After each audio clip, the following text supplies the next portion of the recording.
Everybody has their own methods for pruning, but there are some standards that we all follow, and it is removing the dead first, right? So we're going to come down here to that base area, and we're going to cut this dead part out as deep as we can, right? So this hydrangea here, it's February, it's been really warm here in Seattle, and so it's already budding, which is kind of helpful if you're new. So we see how these are growing outward, and then we have these ones growing kind of inward and outward, but like these side to side. And they all do these alternating pattern up and down. We want this to grow out from itself and to get a nice big bushy shape. And then I'm going to come in here, I'm going to cut all of these up and away from the base so that it doesn't rot. When pruning hydrangeas, the first thing you're going to want to focus on is getting rid of any dead wood. Now here it's pretty obvious, but sometimes it might not be as obvious. So if we want to check to see if the stick is alive, I know this one is, we just kind of rub the edge with our cutter, whatever tool you have, or clippers, and then it should be kind of green on the inside. This one's really old, and you see if you rub it, it's brown, but that's just kind of a universal sign of what is dead and what is alive. So when we come in here, we're going to remove this dead wood as deep into the plant as possible, and that will help with airflow and just health in general. And honestly, when it comes to like this stick compared to this stick, we don't really care about this one that is alive attached to it, because this guy here is old, and if you get rid of the old ones, it allows the new ones to have that growth hormone and have the energy and have the nutrients to grow more better, I guess. More better.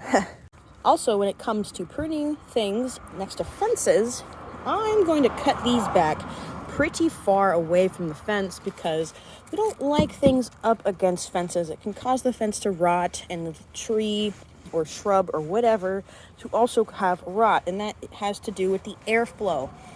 Another thing I'm going to do is I'm going to come around to this base area, and all of these that are kind of on the ground or laying out, I'm just going to cut them off. Cut them right off so that the plant doesn't even have to worry about it. It also kind of gives it a nice look. This might be personal preference, but just up off the ground a little bit, it'll come out really nice and round, and I'll post another part of what this looks like when I'm done, and I'll explain sort of my thought process through it. All right, so check this out. So now that you have all of the dead wood out of the tree, you're probably thinking to yourself, man, that was really tedious. And honestly, you're right, because pruning correctly can be tedious.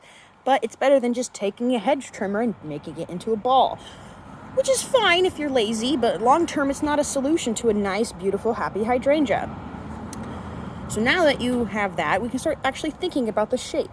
Traditionally, hydrangeas look really nice, this nice round look to them. There's plenty of ways you can do it depending on your yard, but here you can see that it was cut back really drastically before, and it already has all of this growth. See, all of these were 1 year's growth, and so it didn't flower because it was in shock. So what I'm going to do is I'm just going to round it off and kind of make it look just a little nicer, and so that we get this nice full big look with lots of blooms.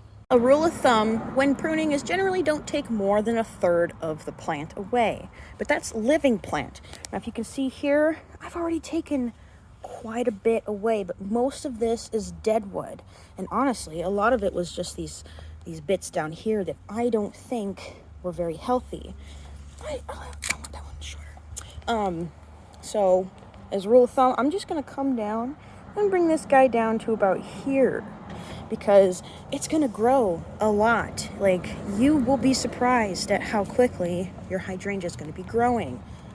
And we want a lot of blooms, so I'm not going to be taking too much, but just enough to get it that nice, healthy shape. Right, so I would say that I'm pretty much done with this. Now, when you feel like you're finished, or during the process of pruning, it's always good to take some paces back and sort of go from all angles that would be visual just during day to day, right? I'm not too worried about what it looks like here. I'm more worried about it not being up against the fence. Now, I have this sort of slope upward, and that looks really nice when the fence, against the fence, when the flowers come in. I would say that this is overall a pretty good standard for yourself and for anyone you're hiring to prune. I just realized I missed a spot. Check that out. Excellent, huh? And it was fun. It was easy.